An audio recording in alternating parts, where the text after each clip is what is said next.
नेकी और बदी के रूप, हजरत इंसान के बदलते बहरूप, जुर्म की लातादाद कहानियां, लेकिन प्रोग्राम सिर्फ एक, जियो FIR, हर जुर्म की फास्ट इंफॉर्मेशन रिपोर्ट।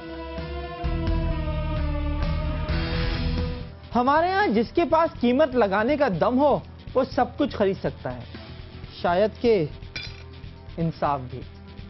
दौलत में बड़ी ताकत है, ये हमारे यहाँ सिस्टम की सबसे बड़ी चाबी भी है और सबसे बड़ी कमजोरी भी। ये जिसके पास हो उसके लिए अपना झूठ सच साबित करना और दूसरे के सच को झूठ साबित करना बच्चों का खेल बन जाता है।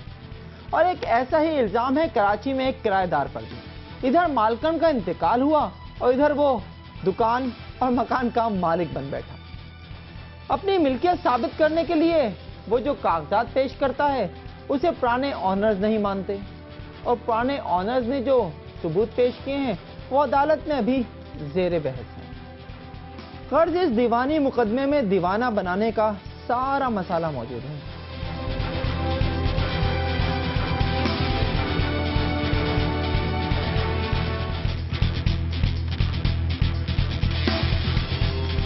कराची के कदीम इलाकों में आज भी मकानात और दुकानें पगड़ी पर देने का रिवाज है। ये वो तरीका है जिसमें मालिक एक माकूल रकम लेकर अपनी दुकान या मकान मखसूस मुद्दत के लिए किसी को पगड़ी पर देता है और फिर हर महीने मामूली किराया वसूल करता है।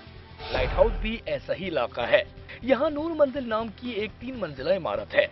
शाहीन अख्तर और नसीर अख्तर वो बहनें हैं जिन्हें ये इमारत 1983 में भाइयों की तरफ से गिफ्ट की गई। 20 साल पहले इब्राहिम समीम ने एक दुकान शाहीन अख्तर से पगड़ी पर ली और 150 रुपए माहाना किराया देने लगा।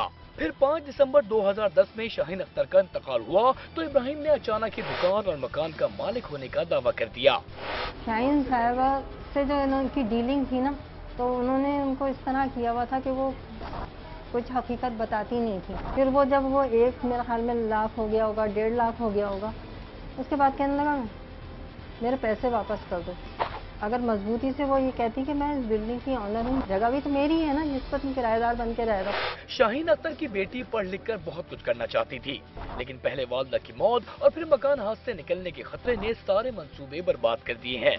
जियो FIR से बातचीत में उसने बताया कि माँ बाप के बगैर इस मुश्किल से निपटना आसान नहीं। इब्राहिम ने इन्हें अदालती नोटिस भिजवाया था, जिसके बाद उसने अपनी खाला के साथ कोर्ट में हाजिर होकर तमाम शवाहिद पेश किए, मगर वहाँ इंकशाफ हुआ कि इब्राहिम कागजी कार्रवाई के जरिए मकान अपने नाम करवा चुका है। हम है ना ये कोर्ट के नाज़िर आजम शहजाद, हम इसके पास गए तो उन्होंने कहा नहीं मैं इस मसले में कुछ नहीं कर सकता, वही इसके ऑल एंड ऑल मालिक है। और है ना अब तो वो है ना अगर लगा भी दें, ताला भी लगा दें तो है ना वो है ना आप कुछ नहीं कर सकते, उसका बिगाड़ सकते, क्योंकि वो कोर्ट के थ्रू ही सब है ना अपनी है ना मालिकाना हकूक ले चुके। इब्राहिम समीम ने अदालत में मौक़िफ़ इख्तियार किया कि उसने ये जायदाद 1999 में दोनों बहनों से खरीदी। सील डीड पर इनके दस्तखत और अंगूठे के निशान के अलावा इनके भाई ज़मीर अहमद के दस्तखत भी मौजूद हैं। इस हवाले से नसीर अख्तर का कहना है कि उनका भाई ज़मीर अहमद 1997 में इंतकाल कर चुका है, लिहाजा वो 2 साल बाद सेल डीड पर दस्तखत के लिए कब्र से उठकर नहीं आ सकता। उधर सिविल कोर्ट में ये मुकदमा 5 माह चला और अदालत ने नसीर अख्तर की दरख्वास्त इस बुनियाद पर खारिज कर दी कि ज़मीर अहमद की मौत के हवाले से जो कागजात अदालत में जमा कराए गए उनकी तारीखों में तजाद था।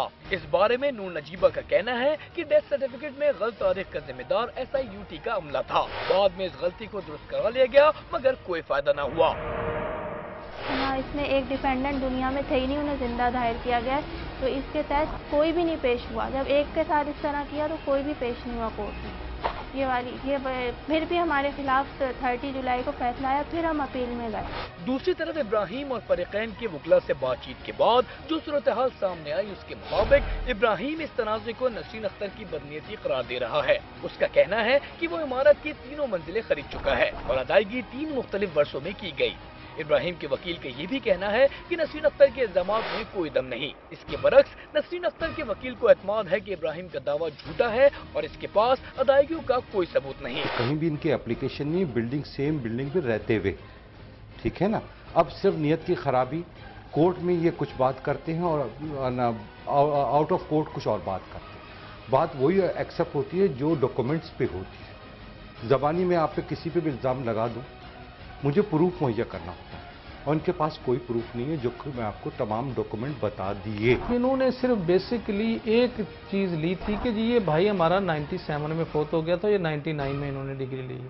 तो कोर्ट ने यही कहा कि जब तुम 4 बंदे वहाँ मौजूद थे, एक बंदा नहीं था, तो उस वक्त ये ऑब्जेक्शन रेज करते। ये 6/99 में ये ज़मीर साहब फौत हुए, अब उनको इन्होंने गवाह बना लिया। फौत शुदा आदमी कैसे आकर साइन कर सकता है 2000? दूसरा ये है इनके फौत का कि इनका कहीं भी नहीं मिल रहा कि इन्होंने 3 लाख रुपया कैसे पे किया।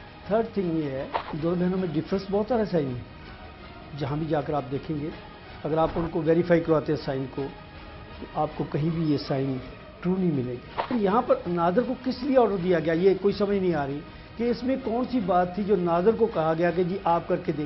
कुछ नजर, मुझे तो कुछ नजर नहीं आ रहा। ये नादर मिला हुआ था।